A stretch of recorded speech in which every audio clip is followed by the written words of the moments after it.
All right, let's get into it. It's Friday again. Hey, it is.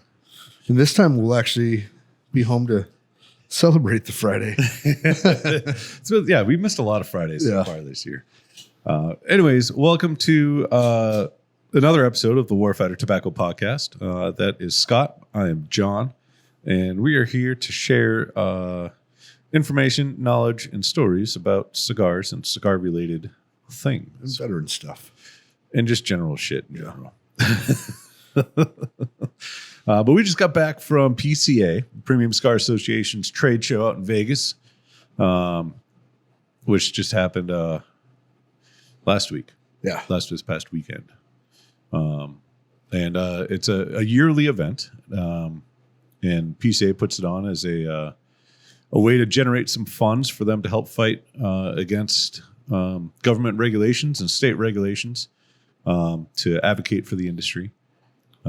It's also a chance for all of the manufacturers, well, not all, but a majority of the manufacturers in the industry to display under one roof and have retailers come through and check out what's new or exciting or old or whatever. Face to face and get a chance to open some new accounts and talk with everybody. It's very rare in an industry where you get, a couple thousand people together under one roof to be able to talk and bullshit and network and all that fun stuff. So for the most part, it's always usually a good time. I didn't have a bad time. No. Yeah. The schedule was off this year for us, though. Maybe I didn't read. I don't know if it was a them issue or an us issue, but it was an issue. It was an issue.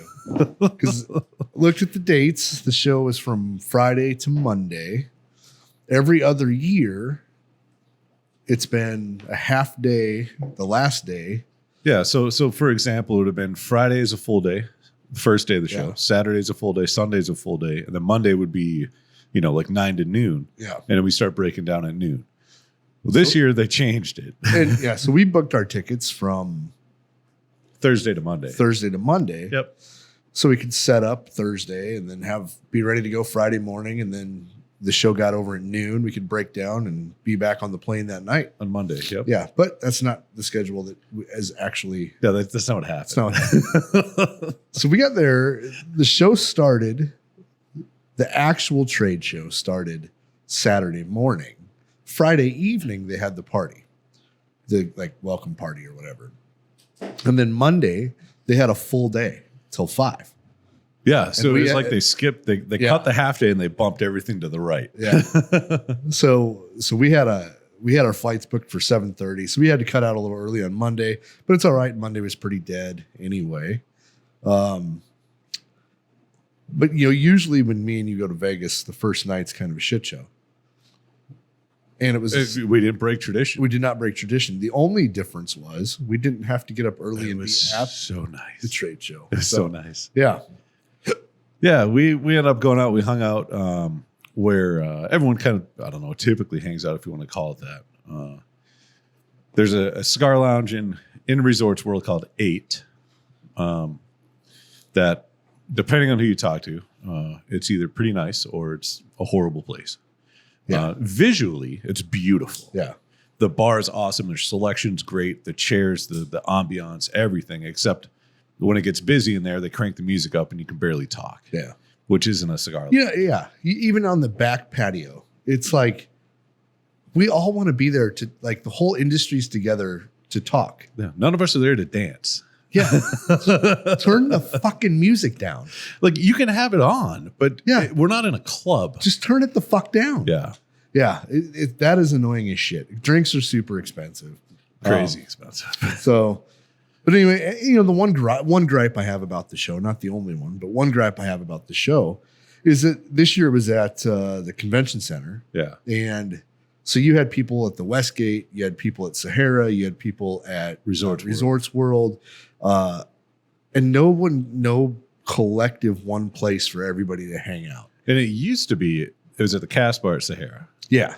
You know, and then you could meet the majority of the industry there in the evenings. So as networking goes, it was, it's hard for us to go from place to place to place to try to find somebody to talk to. So that I didn't like that about this year's. Yeah.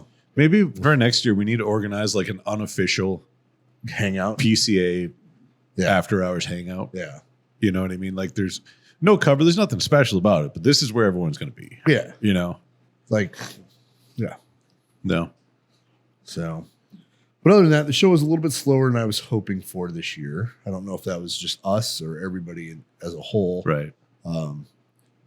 It's good to see everybody again, though. Mm-hmm. We did open up a bunch of new accounts. We did.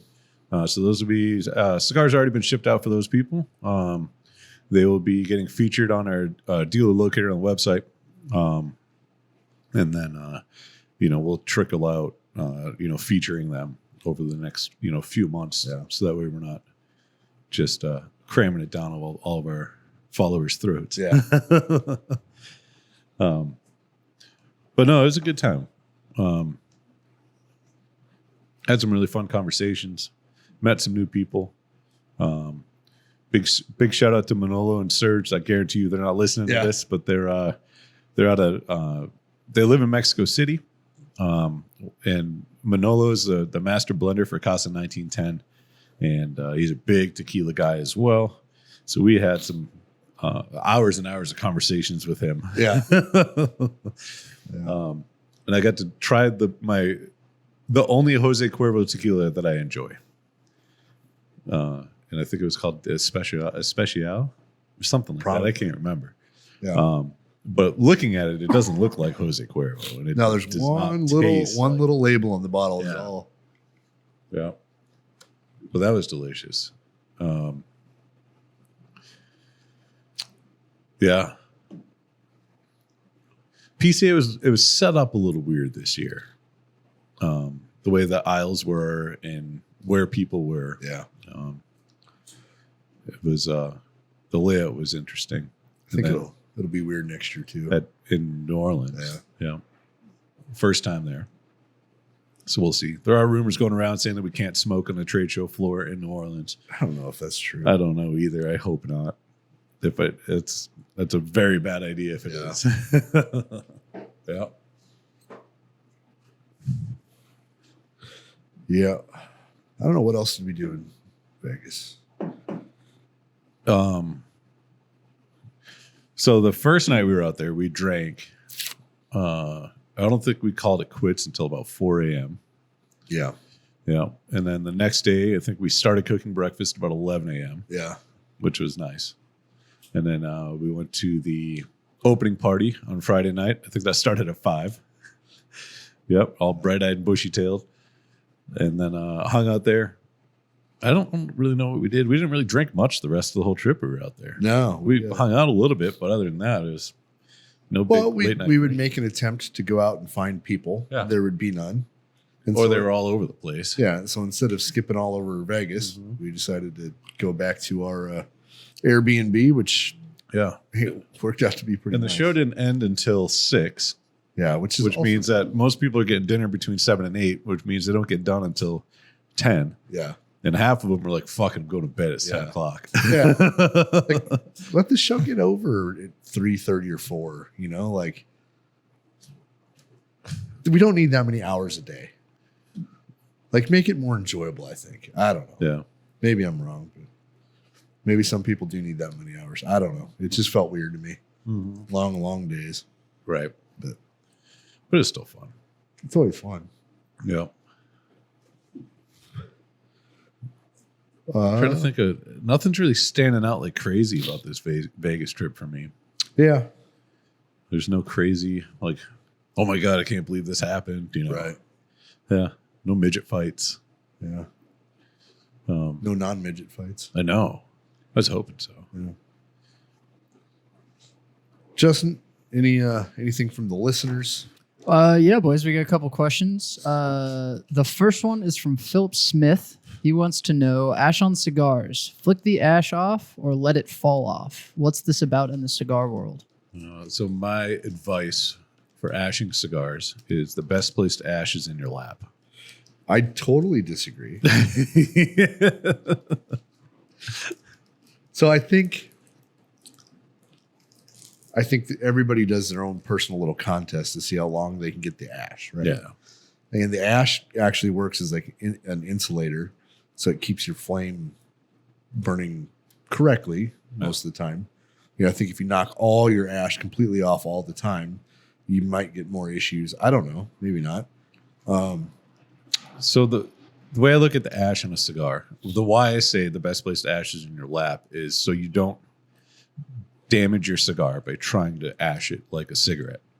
I watch so many people, they'll take it and they'll bounce it off the edge of the ashtray like you would ash a cigarette. Right. And now you're cracking damaging the wrapper. And eventually that cigar is going to grenade on you, and it's self-inflicted. The way I do it is I take it and I just roll it on the edge. Right. Right. Yep. And then whatever wants to come off comes off. Yeah. I recommend to let your ash get about an inch. Roll it against the edge of the ashtray. Let it get to an inch. Roll it against the ashtray.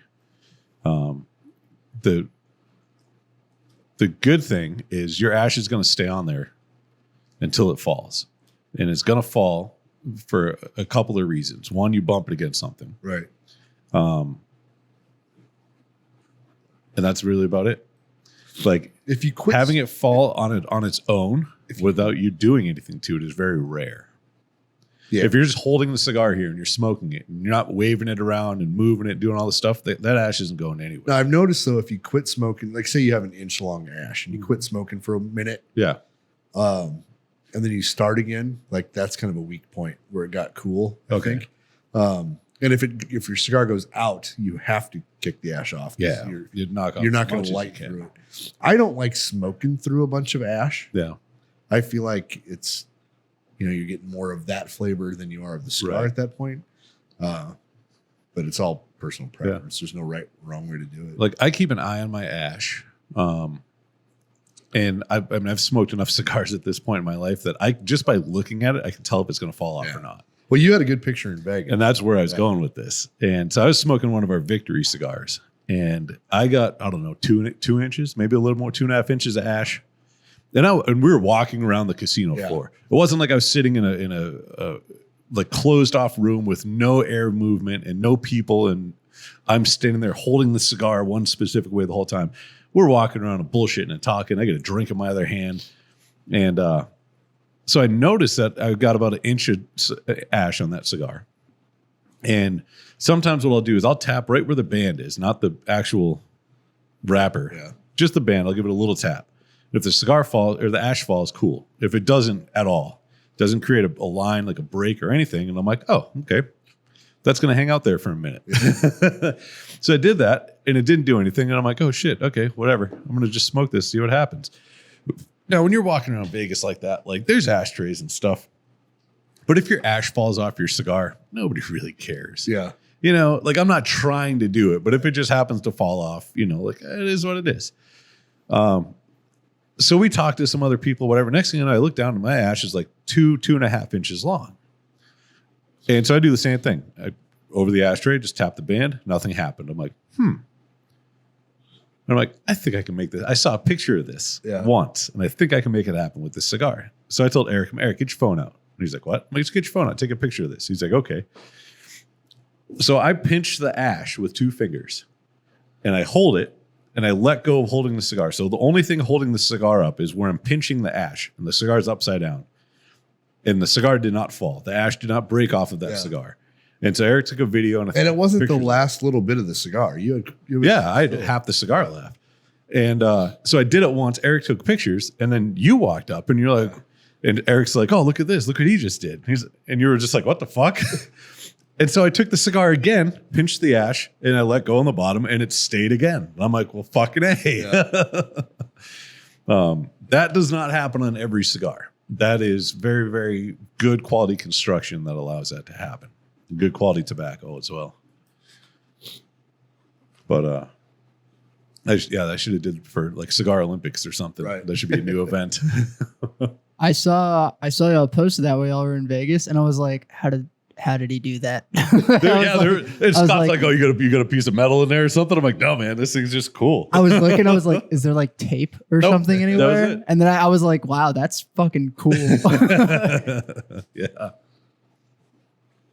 I'll have to try it again and like The thing about it is, if I try to do it on purpose, I probably won't be able to do it. You know? Yeah, you got to be slightly fucked up in Vegas. I think it's because I didn't pay attention. And then all of a sudden I was like, oh, look at that. Hey, look what I just did.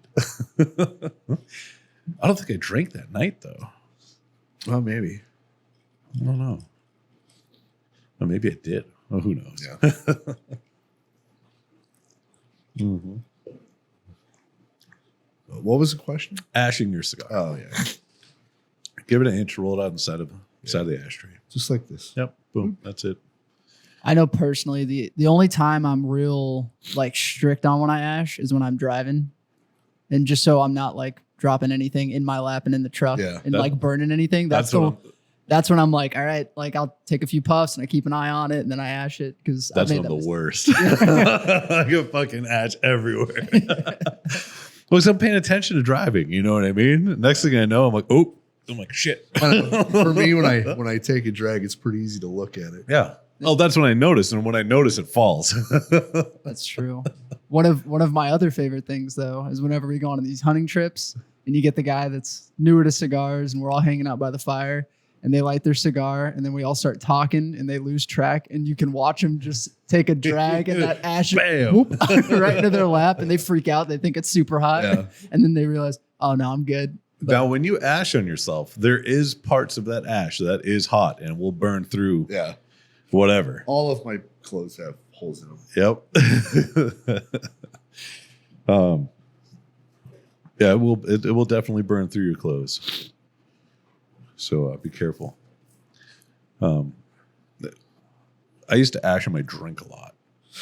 Yeah. Like a lot. Yeah. I haven't done it in a while, but there's a moment there and it was accidental. It wasn't like I was on purpose. Right. And somehow it'd always fall off as my cigar went over my glass. And it was like, fuck. There's two methods to fix that. One, just suck it up and drink it. Two, let it sink to the bottom for a minute. That's it. I just let it sink. Drink the top. Yep. Yeah. Just but let it sink. If it hits a bunch of ice, you're kind of fucked. Mm-hmm. If you have to shake it, you're fucked. Yeah. It's a good way to turn whiskey into scotch, though.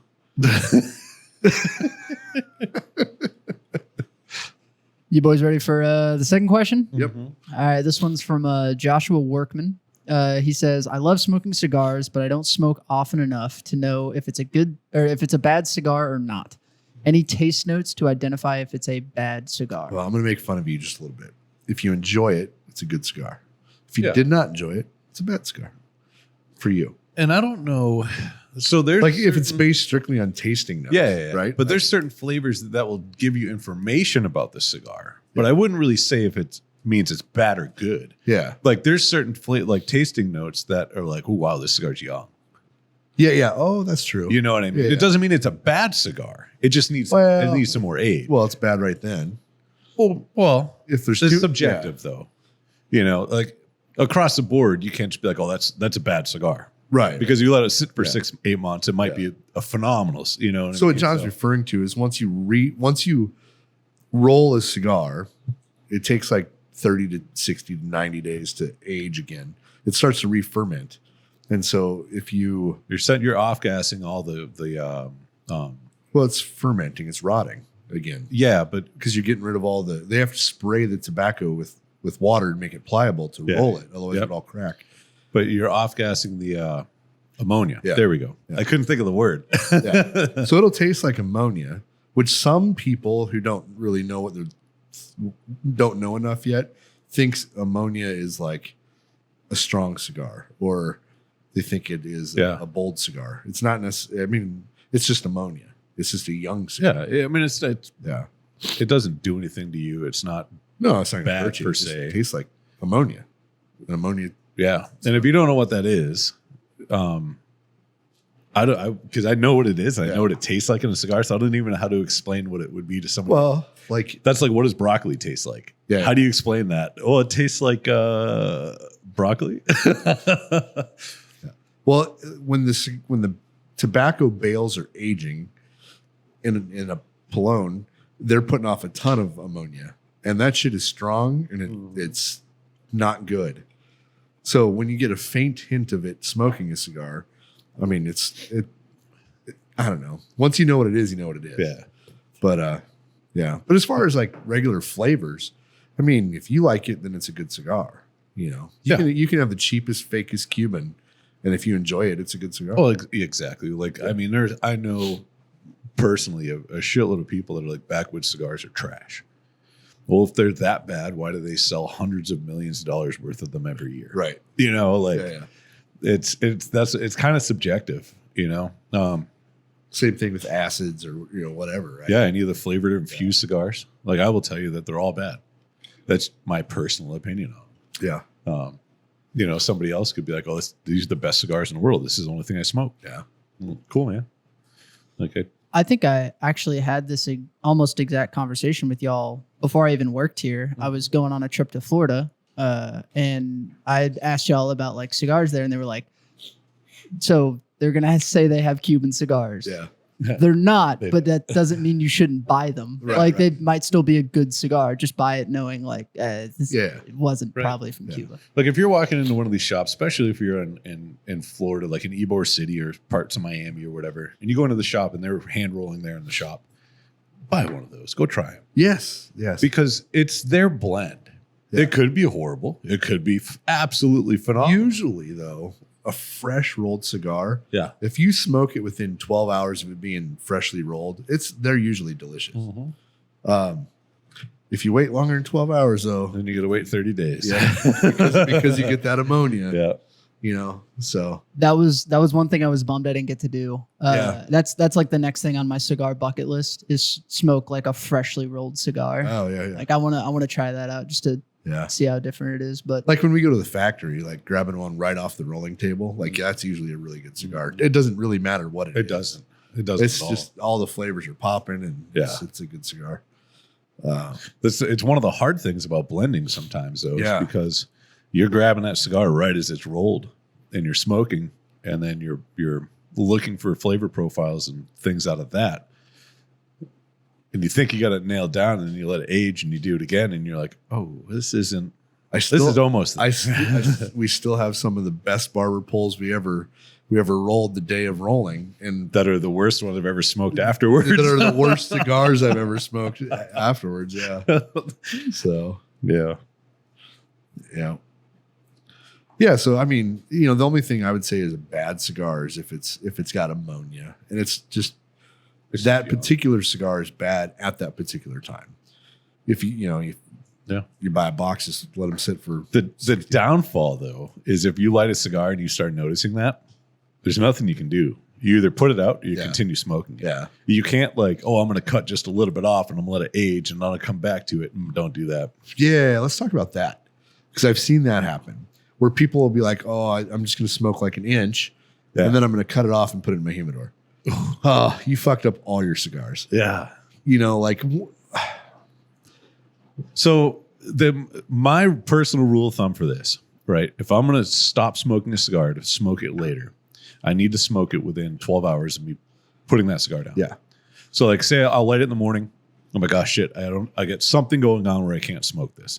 I don't even cut it. I'll just knock the ash off, set it down, let it go out. Well, then I'll come back to it later on. And if I know it's going to happen, I'll blow through it. Yeah, to get the smoke out. So it gets the smoke out of the rest of the cigar. Now, some people, what they'll do is they'll take a guillotine cutter and they'll go like an inch behind where it's burning on the cigar, and they'll cut straight through right there. And they try to get all the lit tobacco cut off of the cigar. It doesn't matter.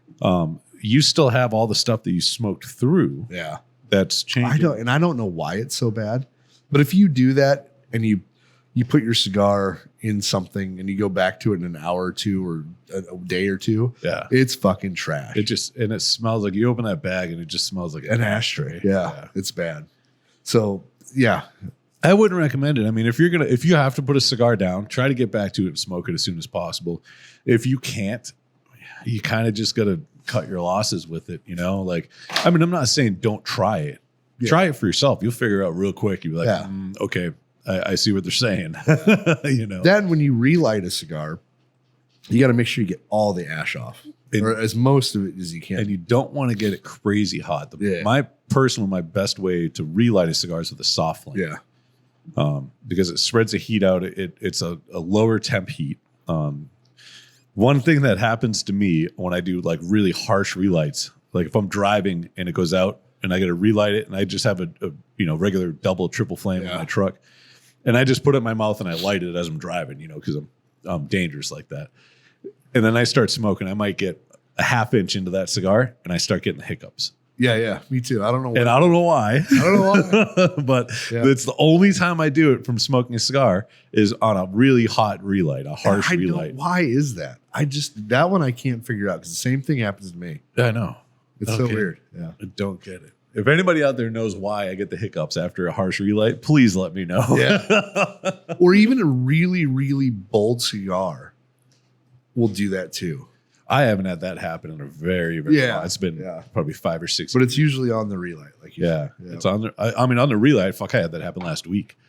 But a bold cigar doing it to me, it's been probably 6 years. Yeah. Yeah. Any other questions? That's all we got. Cool. From the listeners. So shout out to the guys that dropped questions. Right. Whether it's on YouTube in the comment section or Spotify in the Q&A portion, we appreciate you. Yeah, we'll answer whatever, and if we don't know, we'll look it up. Give our personal opinions on it. Yeah. The actual truth about it. It just depends what the question is. I do have a question for all the listeners that you can answer wherever you're listening to.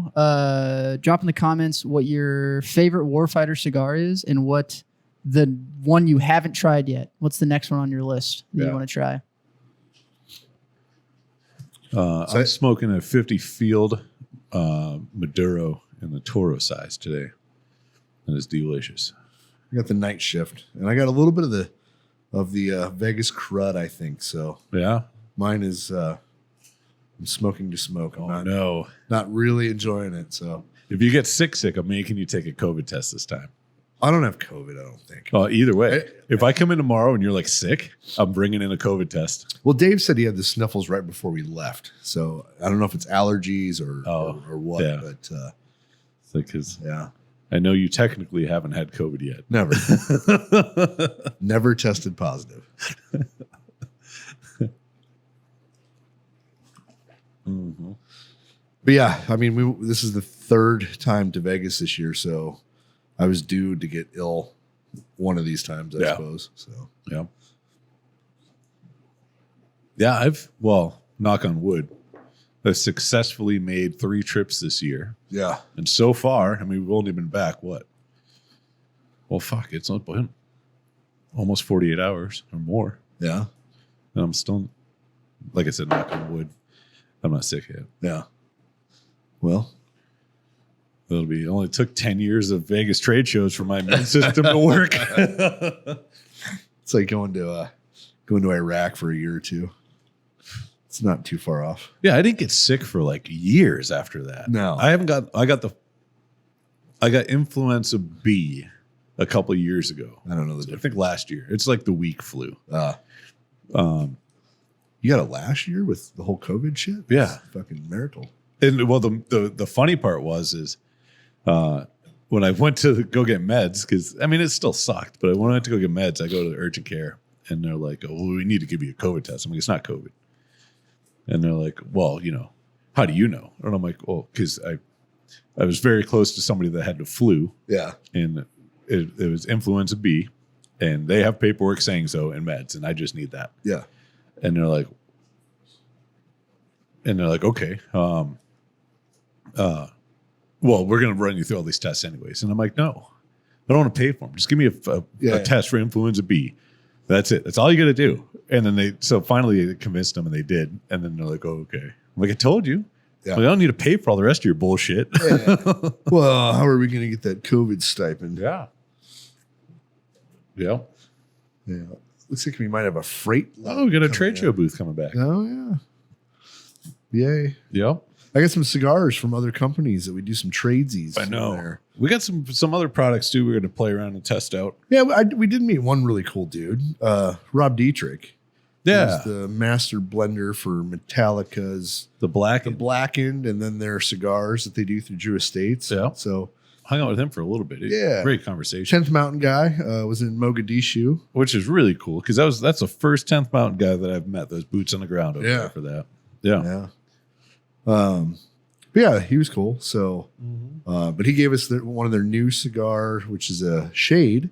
Yeah. So it's shade to black. Yep. Is their marketing on that. Which is kind of cool. I'm looking forward to smoking those. You know, we were showing him our ashtrays, right? Yeah. Did you see his ashtrays? Huh. It was a miniature of the truck that they had in there, made out of wood. Cool. And so, like, the bed of it was the ashtray. It was really cool. I didn't see it until like after you left, and I did my final walk around. But yeah, nice. Yeah, who else would be friends of ours that we see there? I mean, all the shops. We got to hang out for a little bit with all the Montana boys. Yeah. Ken and Truman and all those guys. They got all the different shops in Montana. They're all friends, which is awesome. Yeah. That's how you should run business. Right. Yeah. And so it was really cool seeing those guys hanging out with them again. They actually got to smoke our production night shifts before I did. Before I did. Yeah, before both of us. They were in production. We went through all of our R&D process, getting the blend where we wanted to be, put them into full production. They happened to be in Nicaragua at the time. In our factory. And Gonzalo was like, hey, smoke this. And then they're like, what is it? And so they got to try the night shift before anybody else got to their production one. Gonzalo, that's somebody else who was at the trade show. Yeah. Our guy that runs the factory, I love Gonzalo. He's like one of the nicest humans ever. Old Cuban guy that knows more about cigars than we will probably ever know. Yeah. And somebody messed up his badge name, and it was John Myers. Yeah. So we ended up calling him John Wayne Myers Puentes. Yep. Yeah. That's funny. So his English is broken but decent. It's amazing, actually. Yeah. He can carry a full conversation with him. Me and him have some inside jokes, and so it's funny to let one loose and see him giggle. Right. But yeah. Well, that's a quick recap for PCA.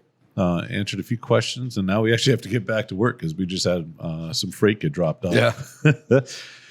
So just wrap it up. Oh, okay, cool. I thought you had something else to say. So enjoy the weekend. Go get some Warfighter cigars. We do have a new feature on the website. We added a sale tab. And so for whether it's specific blends or sizes of cigars that we're phasing out or other products that we're discontinuing, they will be listed underneath that tab at a discounted rate. And the only downfall, though, is other discount codes don't work with it. Yeah, you can't double up. Double dip. But go check out the sale tab. I guarantee you'll find something on there that you like. Yeah.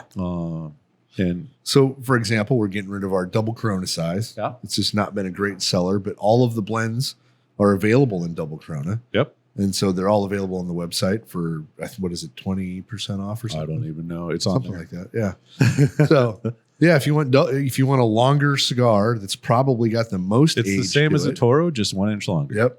And now cheaper. So the unbanded San Andreas is on there, so we can move some of the stock that we have right now before we launch our rebranding of it. We have some apparel that's up there, some glassware. We got a little bit of anything that we're moving and replacing or just discontinuing. It's going to be on that tab. So go check out the sale tab. And if you are a subscription member and we are experiencing some issues, I've been fighting with our subscription platform and our website host to try to get this taken care of. And it is way above my pay grade. That's something to do with the payment processing and some of the code somewhere or whatnot. And they say they're going to fix it, but who knows? It's been 3 weeks. Yeah. So I apologize sincerely for all that. But I am fighting and yelling and screaming and trying to get everybody to do their Does job. it work if they cancel their subscription and then resubscribe? I don't know. But half of more than half the subscriptions work. Just some of them don't. Huh. So that's why I'm like, I don't know. Yeah. But we're still working on it. We'll get it all figured out. Go check out that sale tab. Go follow us on social media if you haven't. We're Warfighter Tobacco on pretty much every platform. Warfighter John, Warfighter Scott. Yep. So it's QLab Justin. He's too cool to have a Warfighter one. He just doesn't want to fucking start over. I know. He's like, fuck it. I could change it. It doesn't matter. But yeah, other than that, cheers. Let's get back to work. Yep. We'll see you guys next week.